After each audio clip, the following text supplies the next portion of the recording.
আসসালামু আলাইকুম everyone, welcome back to my another new blog. আশা করছি সবাই ভালো আছেন। আল্লাহর অশেষ রহমতে আলহামদুলিল্লাহ আমরাও সবাই ভালো আছি। তো সকালবেলা ঘুম থেকে উঠেই আজকে প্রথমেই কাজ করলাম সেটা হচ্ছে রুটি বানালাম, আটার রুটি নাস্তার জন্য। তো আমার হাজব্যান্ড এখন অফিসে যাবে, তো আমি হচ্ছে সকালে উঠে প্রথমে রুটি বানিয়ে নিলাম, বানিয়ে ওকে নাস্তাটা দিলাম। আর খালা এখনও আসে নাই, তো উনি এসে ওনার কাজটা শুরু করবে, তারপর হচ্ছে আমিও আমার কাজগুলো শুরু করবো। তো আরিশের বাবা নাস্তা খাচ্ছিল, খেয়ে সে অফিসে চলে যাবে। আর তারপর আরিশ ঘুম থেকে উঠলো, আমরা মা ছেলে নাস্তা করলাম। নাস্তা খাওয়ার পর আরিশ হচ্ছে একটু ড্রয়িং করতে চাইলো, তো ওকে নিয়ে একটু ড্রয়িং করতে বসলাম। ওকে নিয়ে কোনো কিছুতে বসলে মানে ফুল অ্যাটেনশন ওকে দেয়া লাগে। একটা আছে না যে ওকে দেখিয়ে দিয়ে আমি ফোন দেখলাম, এটা সে করতে দিবে না। আমার ফোনটাকে সে মানে অফ করে তারপর সাইডে রেখে দিবে, স্ক্রিনটা অফ করে বলবে যে তুমি এখন ফোন ধরবা না। মানে এই যে সে এখন ড্রয়িং করতেছে, আমি ওকে দেখিয়ে দিচ্ছি, দেখিয়ে দিয়ে একটু ফোনটা হাতে নিয়েছিলাম, তো বললো যে না তুমি বসে থাকো, ফোন দেখবা না। আর আরিশকে এখন হচ্ছে খুব একটা ভিডিওতে দেখানো হয় না, তো মাঝে মাঝে একটু একটু দেখানো হয় আরিশের আশপাশ সাইড। তো আজকে অনেক দিন পর হচ্ছে ওকে একটু ভিডিওতে আনলাম। তো আমার বাবাটার চুলগুলা একটু বড় হয়েছে, তো বাড়িতে যাওয়ার আগে হচ্ছে চুল কাটিয়ে নেব। ওর চুলটা না বড় হলেই ভালো লাগে। আর বাড়িতে প্রচুর গরম, তো গরমের কারণে দেখা যায় যে চুলগুলা কপালে পড়ে থাকে, কপালে ঘামাচি হয়ে যায়। তো বাসায় আবার ঘামাচির প্রবলেমটা হয় না। তো চুলটা হচ্ছে এবার খুব বেশি ছোট করব না, আমার কাছে বেবিদের একটু বড় টাইপের চুলই ভাল লাগে। যাই হোক, তারপর হচ্ছে এখন একটু রান্না করব, তেমন কিছু না, একটু হালকা পাতলা রান্না করব। এখানে বেগুন নিয়েছি। গত রাতে সবজির সাথে কিছু কাঁচামরিচও নিয়ে আসছিল, তো কাঁচামরিচগুলো পলিথিন সহই আমি ফ্রিজে রেখেছিলাম। এখন হচ্ছে কাঁচামরিচের ডাঁটাগুলো আমি বেছে নেব। তো সকালবেলা খালা কাজ করে চলে গেছে, ওনাকে আর এই কাজগুলো করতে দেই নাই, আজকে কোনো কাটাকাটিও করতে দেই নাই।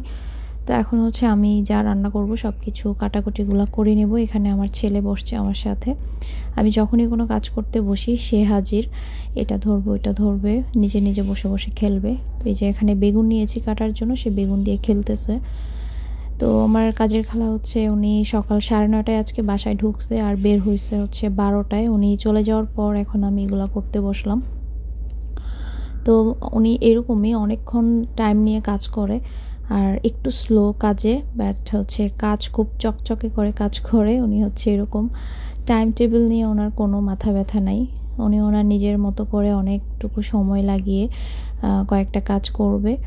কাজে হচ্ছে যেমন পরিষ্কার পরিষ্কার করে সুন্দর করে কাজ করে, আর তেমনি অ্যাবসেন্টও করে অনেক বেশি, সেজন্য খুব বিরক্ত লাগে। দেখা যায় 2 দিন আসে, 1 দিন আসে না, 3 দিন আসে, 1 দিন আসে না, আবার হচ্ছে 2 দিন অ্যাবসেন্ট করে, আবার টানা 3 দিন কাজ করে, আবার 1 দিন আসে না, এরকম আর কি। তো ওনাকে এখন আমি আসলে বিদায়ও করতেছি না, কারণ বাড়িতে যাব, তো এই মুহূর্তে আসলে ওনাকে ছাড়তে চাচ্ছি না, আবার নতুন আরেকজনকে যে নিব, কারণ আমার খুব প্যারা লাগে। দেখা যায় সব কিছু জমায় রাখি রাতের পর থেকে, ধোয়া টোয়া, দেখা যায় যে হুট করে আসে না। এক এক দিন এক এক সমস্যা, বাট হচ্ছে যখন আসে কাজ করে তখন অনেক লম্বা সময় ধরে কাজ করে, সুন্দর করে কাজ করে। এদিকটাও একটা হচ্ছে পজিটিভিটি আছে। তো জানি না ওনাকে মানে বাড়ি থেকে এসে আমি রাখতে পারবো কি পারবো না, কারণ উনি এত অ্যাবসেন্ট করে, আমার খুবই বিরক্ত লাগে। আর মানে যখন অ্যাবসেন্ট করে তখন এসে হচ্ছে বলবে যে আপু কাল থেকে আর এরকম হবে না, আর বন্ধ হবে না। দেখা যায় কালকেও আসে না, এরকম আর কি ব্যাপার। মানে বললাম না, ওনার টাইম টেবিলের যেমন ঠিক ঠিকানা নাই, উনি ওনার নিজের মতো করে অ্যাবসেন্ট করবে, নিজের মতো করে আসবে, অনেকক্ষণ সময় নিয়ে কাজ করবে, এই হচ্ছে ব্যাপার। তো আমি কাঁচামরিচের ডাঁটগুলো আমি বেছে নিলাম, তো বক্সে নিতে চাচ্ছিলাম, দেখলাম যে কাঁচামরিচগুলো একটু ভেজা, বক্সে নিলে হচ্ছে পচে যাবে, তো একটু শুকানোর পর তারপর রেখে দিব। আর এখানে আমি বেগুন আলু কেটে নিলাম, এই যে শুটকি নামিয়ে নিয়েছি। আজকে আমার একটু শুটকি দিয়ে বেগুন আলু দিয়ে রান্না করতে ইচ্ছে করতেছে। অনেকদিন ধরে শুটকির তরকারি খাওয়া হয় না, অনেক দিন বলতে অনেক দিন, অনেক লম্বা গ্যাপ হয়ে গেছে আমি যে শুটকির তরকারি রান্না করি না। বাড়ি থেকে আসার পর, রোজার ঈদের পর যে আসছি, আমার এরপর আর শুটকির তরকারি রান্না করা হয় নাই। তো এখানে আমি শুটকি নামিয়ে নিয়েছি। এই শুটকিগুলো আম্মু আসার সময় দিছিল, অনেকগুলো শুটকি দিছিল, এগুলো আমার ধরাই হয় নাই। তো আজকে আমি এই শুটকিটা নিয়েছি, এটা হচ্ছে টুনা মাছের শুটকি, অনেক বড় সাইজের একটা টুনা শুটকি আমার বোন কক্সবাজার থেকে নিয়ে আসছিল। শুটকিগুলা হচ্ছে বটি দিয়ে ছোট ছোট করে কাটতে আমার একদম নাজেহাল অবস্থা হয়ে গেছে। এত শক্ত ছিল শুটকিটা, আমি কাটতেই পারতেছিলাম না। অনেক কষ্ট করে একটুখানি কেটে নিয়েছি। তারপর শুটকিটাকে একটু সেদ্ধ করে নিয়েছি, যেহেতু অনেক বেশি শক্ত। আর রান্নার আগে একটু গরম পানিতে ভাপিয়ে নিলে শুটকির সব জীবাণুগুলো চলে যায়, তা না হলে কেমন জানি লাগে সরাসরি রান্না করলে। যে কোনো শুটকি আমি আগে একটু হচ্ছে সেদ্ধ করে নিই। সেদ্ধ করার পর শুটকিটা একদম হচ্ছে রোয়া রোয়া হয়ে গেছে, মানে একদম পার্ট পার্ট হয়ে খুলে গেছে, সফটভাবে সেদ্ধ হয়েছে।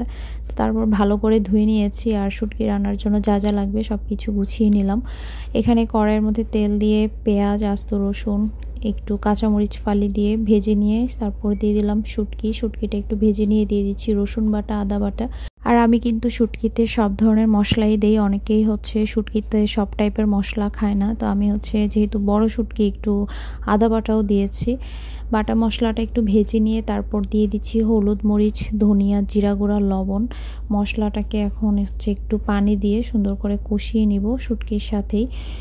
কষানো হয়ে গেলে তারপর এখানে আলুগুলো আগে দিব, আলুগুলো একটু সেদ্ধ হতে সময় লাগবে। আর তারপর হচ্ছে আমি বেগুন দিব। প্রথমে মশলাটাকে কষিয়ে নিচ্ছি শুটকির সাথে, তারপর এখন দিয়ে দিলাম আলুগুলোকে আমি কিউব করে কেটে নিয়েছি। শুটকির তরকারির সাথে আমার কাছে মনে হয় যে বেগুন আর আলু হচ্ছে বেস্ট একটা কম্বিনেশন। মানে বেগুন সবজিটা শুটকির সাথেই সবচেয়ে বেশি ভালো লাগে খেতে।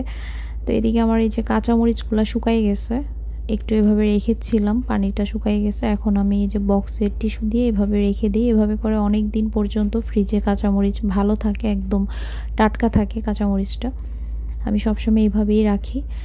তো এখানে আমার আলুটা কষানো হয়ে যাওয়ার পর এখন দিয়ে দিচ্ছি বেগুনটা যেহেতু একটু নরম সবজি, তো বেগুনটা প্রথমে দিয়ে দিলে গলে যাবে, সেজন্য এই পর্যায়ে দিচ্ছি। এখন ভালো করে মিক্স করে নিচ্ছি।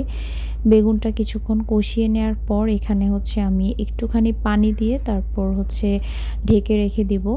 প্রথমে একটু কষিয়ে নিব, তারপর এখানে আমি একটু পানি অ্যাড করব। তো এই যে কষানোর মধ্যেই বেগুন সফট হয়ে গেছে।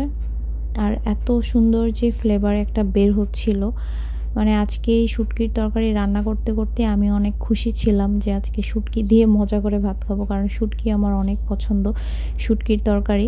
তো আমার খুব একটা রান্না করা হয় না, ওই যে বললাম শুটকি রান্না করতে আমার কেন জানি ঝামেলার লাগে। অন্য সব রান্না হচ্ছে আমি করে ফেলতে পারি, শুটকি রান্নাটা আমার হচ্ছে খুব একটা বেশি হয় না। তো এই যে আমার শুটকি রান্নার ফাইনাল লুক, কিছু কাঁচামরিচ লাস্টের দিকে চিড়ে দিয়ে দিয়েছি।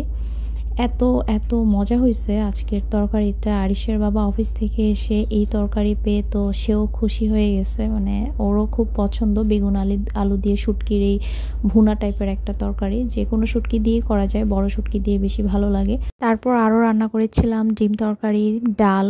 তারপর সন্ধ্যায় হচ্ছে সেমাই রান্না করে নিয়েছিলাম, একটুই ছিল সেমাই, লাচ্ছা সেমাই।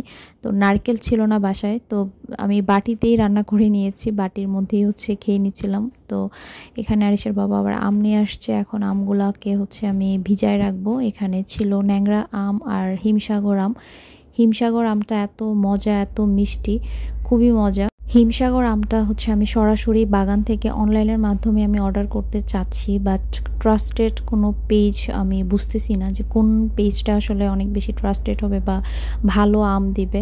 একসাথে অনেক বেশি পরিমাণে আম নিতে চাচ্ছি, তো কারোর জানা থাকলে প্লিজ আমাকে একটু সাজেস্ট করবেন যেন একদম অথেন্টিক রিভিউ হয়। তো আজকের ব্লগটা এ পর্যন্তই, সবাই ভালো থাকবেন, আল্লাহ হাফেজ।